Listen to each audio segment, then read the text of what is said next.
YCP ఆందోళనకు సిద్ధమైంది. రేపటి ఆందోళనకు సంబంధించి వైసీపీ అధినేత జగన్మోహన్ రెడ్డి మీడియాతో మాట్లాడుతున్నారు. ఇప్పుడు లైవ్ చూద్దాం.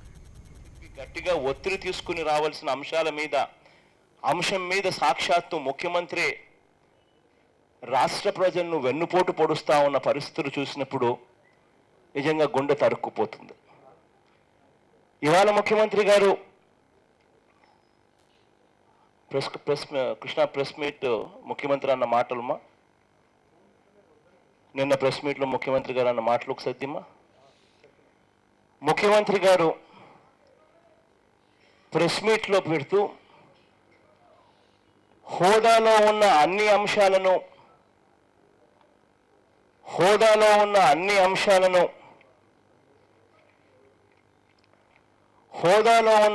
అంశాలను ప్యాకేజీలోకి వచ్చాయి కాబట్టి మేము హోదాను అడగడం లేదు, హోదాను వదిలేసాము అని చెప్పి సాక్షాత్తుగా నిన్న ముఖ్యమంత్రి ప్రెస్ మీట్ పెట్టి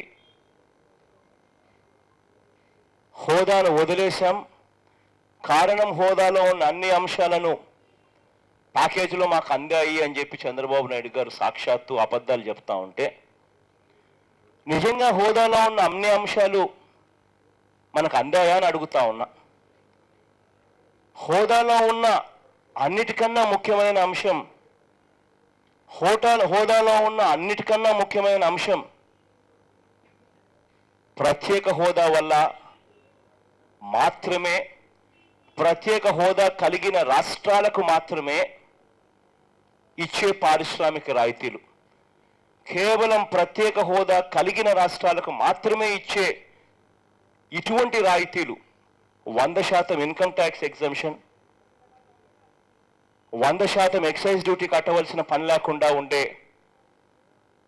ఎగ్జంప్షన్, ఇవాళ జిఎస్టీ ఉన్న నేపథ్యంలో జిఎస్టీని కూడా వేవర్ చేసే ఎగ్జంప్షన్, ఫ్లైట్ రీయింబర్స్మెంట్లు కూడా, ట్రాన్స్పోర్ట్ ఖర్చులు కూడా తిరిగి వెనక్కు ఇచ్చే ఇటువంటి ఇన్సెంటివ్స్ కేవలం ప్రత్యేక హోదా కలిగిన రాష్ట్రాలకు మాత్రమే ఇచ్చారు తప్ప ఇటువంటి ఇన్సెంటివ్స్ ప్రత్యేక హోదా లేని రాష్ట్రానికి, ఏ ఒక్క రాష్ట్రానికి కూడా ఇంతవరకు ఇవ్వాల.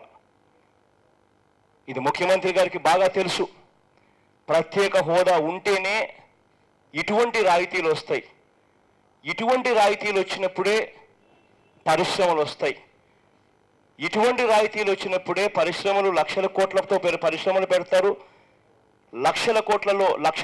లక్షల ఉద్యోగాలు వచ్చే పరిస్థితి కేవలం ప్రత్యేక హోదా కలిగితేనే జరుగుతుందన్న సంగతి తనకు తెలుసు కాబట్టే ముఖ్యమంత్రి గారు ఎన్నికలకు ముందు ప్రజలతో పని ఉన్నప్పుడు ముఖ్యమంత్రి గారు అయితేనేమి, ఇదే వెంకయ్య నాయుడు గారు అయితేనేమి, ఆ రోజు ఎన్నికలకు ముందు వాళ్ళు అన్న మాటలు ఒక్కసారి ప్లే చేస్తా, ఒక్కసారి మళ్ళీ మన మైండ్ని రిఫ్రెష్ చేసుకుందాం. ఆ రోజు వాళ్ళు అన్న మాటలు మళ్ళీ ఒక్కసారి జ్ఞాపకం తెచ్చుకోవడానికి అవకాశం ఉంటుంది, ఒక్కసారి గుర్తుకు తెచ్చుకునే దానికి అవకాశం ఉంటుంది. కొంచెం ప్లే చేయమ్మా. ఈరోజు మీరు చూసినప్పుడు మనం ఒక స్పెషల్ స్టేటస్ ఇవ్వాలి. 5 సంవత్సరాలు ఇచ్చారు.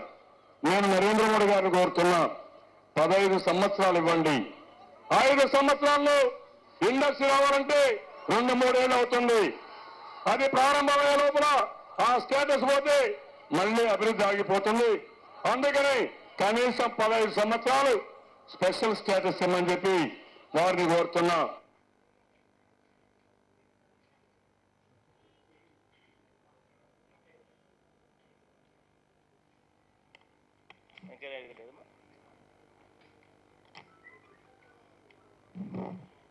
వెంకయ్య నాయుడు గారైనా కూడా ఇంచుమించు ఇదే మాదిరిగానే వెంకయ్య నాయుడు స్టేట్మెంట్ కూడా పార్లమెంట్లో వాళ్ళు మాట్లాడుతూ ఉన్నప్పుడు వెంకయ్య నాయుడు అడిగినప్పుడు మాటలు కూడా ఇవే, కొంచెం ఇంచుమించుగా ఇటువంటి మాటలే. మరి ఇదే ముఖ్యమంత్రి గారికి ఆ రోజు తనంతటి తానే తన నోట్లో నుంచి వచ్చిన మాటలు,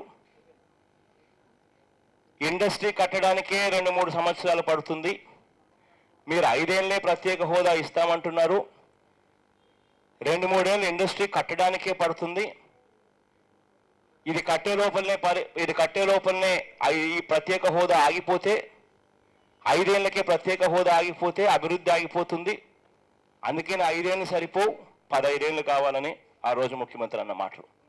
మరి ఈరోజు అటువంటి పారిశ్రామిక రాయితీలు కేవలం ప్రత్యేక హోదా కలిగిన రాష్ట్రాలకు మాత్రమే ఇచ్చే 100% income tax exemptions, 100% excise duty exemptions, freight reimbursement వెనక్కివ్వడం, ఇటువంటి ప్రత్యేక హోదా కలిగిన రాష్ట్రాలకు మాత్రమే ఇచ్చే ఇటువంటి ఇన్సెంటివ్స్ మనకు ఇవ్వకుండానే, మనకు రాకుండానే ఏ రకంగా చంద్రబాబు నాయుడు గారు అబద్ధాలు ఆడి అన్నీ వచ్చేసాయి కాబట్టి నేను ప్రత్యేక హోదాను అడగబోను, ప్రత్యేక హోదాను నేను తాకట్టు పెట్టేశాను, ఏ రకంగా తాను అడగబోను అని చెప్పి ప్రత్యేక హోదాను తాకట్టు పెట్టగలుగుతాడు?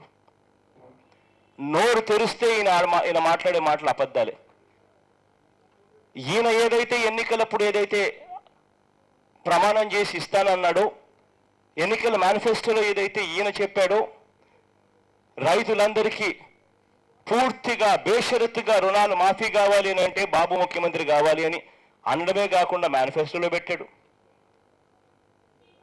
డ్వాక్రా అక్కచెల్లెమ్మలకు, పొదుపు సంఘాల్లో ఉన్న అక్కచెల్లెమ్మలకు రుణాలు పూర్తిగా బేషరతుగా మాఫీ కావాలి అని అంటే బాబు ముఖ్యమంత్రి అవుతేనే జరుగుతుందని మేనిఫెస్టోలో పెట్టాడు, తను మాట్లాడాడు. ఇంటింటికి జాబ్ రావాలి అని అంటే బాబు ముఖ్యమంత్రి అయితేనే సాధ్యం, ఇంటింటికి జాబు రావాలి అంటే బాబు ముఖ్యమంత్రి కావాలని అన్నాడు, మేనిఫెస్టోలో పెట్టాడు. జాబ్ ఇవ్వకపోతే ప్రతి ఇంటికి 2000 రూపాయలు నిరుద్యోగ భృతి ఇస్తానన్నాడు. ఆయన ఏదైతే చెప్పాడో అది ఒక్కటి చేయలేదు. పైగా ఆయన ఏదైతే పోరాటం చేసి తేవలసిన అంశం మీద పోరాటాలు చేయడు, ఆంధ్ర రాష్ట్రాన్ని తాకట్టు పెట్టేశాడు.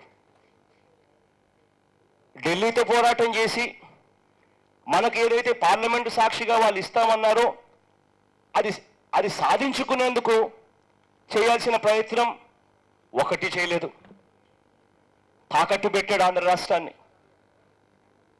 నీళ్ల విషయంగా ఎగువ రాష్ట్రం ఎడాపెడా గోదావరి నీళ్లు, కృష్ణా నీళ్లు మన రాష్ట్రంలోకి రాకమునిపే అట్నుంచటే పంపులు పెట్టి లిఫ్ట్ చేసుకొని తీసుకొని పోతా ఉంటే గట్టిగా నిలదీయాల్సింది పోయి, గట్టిగా అడగాల్సింది పోయి, అక్కడ మన రాష్ట్రాన్ని తాకట్టు పెట్టి నీళ్లు రాకపోయినా పర్వాలేదు అని చెప్పి తాకట్టు పెట్టే పరిస్థితి చేసినట్టు. ముఖ్యమంత్రిగా ఉన్న ఈ వ్యక్తి తాను ఏదైతే చెప్పాడో అది చేయకపోగా, తాను ఏదైతే పోరాటం చేయవలసిన అవసరం ఉందో ఆ బాధ్యత గల స్థానంలో ఉండి ఆ పోరాటాన్ని కూడా పూర్తిగా తన స్వార్థ వ్యక్తిగత ప్రయోజనాల కోసం తాకట్టు పెట్టిన పరిస్థితులు. ఇవాళ ఇదే ముఖ్యమంత్రిగా నేను గట్టిగా అడుగుతా ఉన్నా, డావోసుకు పోయాడు ముఖ్యమంత్రి గారు, రేపు కూడా విశాఖపట్నంలో ఎల్లుండి అవతల ఎల్లుండి కూడా 2 రోజుల పాటు ఇండస్ట్రియల్ పార్ట్నర్షిప్ సమ్మిట్ కూడా ఆర్గనైజ్ చేస్తూ ఉన్నారు. నేను అడుగుతా ఉన్నా, ఈయన డావోసుకు వెళ్ళినా, సింగపూర్కు పోయినా, చైనాకు పోయినా, జపాన్కు పోయినా, ఏ దేశానికి పోయినా ఈయన సుందర ముఖార విందాన్ని చూసి ఎవరు పరిశ్రమలు పెట్టడానికి ముందుకు రారు. పరిశ్రమలు పెట్టడానికి ఎవరైనా ముందుకు రావాలి అని అంటే పరిశ్రమలు పెట్టడానికి ఇటువంటి ఇండస్ట్రియల్ ఇన్సెంటివ్స్, ప్రత్యేక హోదాతో మాత్రమే వచ్చే 100% income tax exemptions, 100% excise duty 100% GST exemptions, 100% freight reimbursement, ఇటువంటి ప్రత్యేక హోదా కలిగిన రాష్ట్రాలకు మాత్రమే ఇచ్చే ఇటువంటి పారిశ్రామిక రాయితీలు ఇస్తేనే ఏ పారిశ్రామికవేత్త అయినా ముందుకు వస్తాడు. డావోసుకు ఊరిక పేరుకు మాత్రం పోతాడు, పోయిన ప్రతిసారి చార్టెడ్ సపరేట్ ప్రైవేట్ జెట్స్లో పోతాడు, ప్రైవేట్ విమానాల్లో మాత్రమే పోతాడు.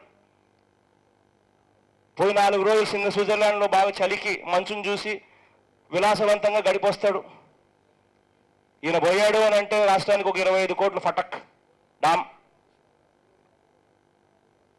విశాఖపట్నంలో 2 రోజుల పాటు సమ్మిట్ అంటాడు, ఒక్కొక్క సమ్మిట్ జరపాలంటే 40 కోట్లు 44 కోట్లు డామ్ 2 రోజులకు.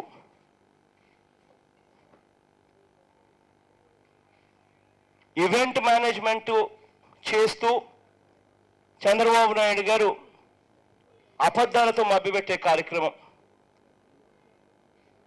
12 రోజుల పాటు పుష్కరాలు జరుపుతాడు. 1600 కోట్లు ఫట్. కృష్ణా పుష్కరాలు, గోదావరి పుష్కరాలు, 12 రోజుల పాటు పుష్కరాలు, 1600 కోట్లు ఫట్. రాజధానికి ఫౌండేషన్ స్టోన్ వేస్తానంటాడు. ఒక్కరోజు పండుగ, ఒక్కరోజు ఫెస్టివల్, ఒక్కరోజు అకేషన్ అంటాడు. 400 కోట్లు ఫట్. టెంపరీ సెక్రటేరియట్ 6 లక్షల సేఫ్టీకి 650 కోట్లు ఫట్. ఏదైనా టెంపరీ అంటాడు. ఎక్కడికి పోయినా ప్రైవేట్ విమానాల్లోనే పోతాడు. టెంపరీ సెక్రటేరియట్లు అంటారు, టెంపరీ ఆఫీసుల రిపేర్లు, టెంపరీ ఇళ్ళ రిపేర్లు. వందల వేల కోట్ల రూపాయలు ఈ ఈవెంట్ మేనేజ్మెంట్లతో దోచుకోవడం, నామినేషన్ పద్ధతుల్లో వర్కులు ఇవ్వడం, టెండర్లు లేకుండా పిలవడం, నచ్చినోనికి ఇవ్వడం, వాళ్ళతో కమిషన్లు మాట్లాడుకోవడం.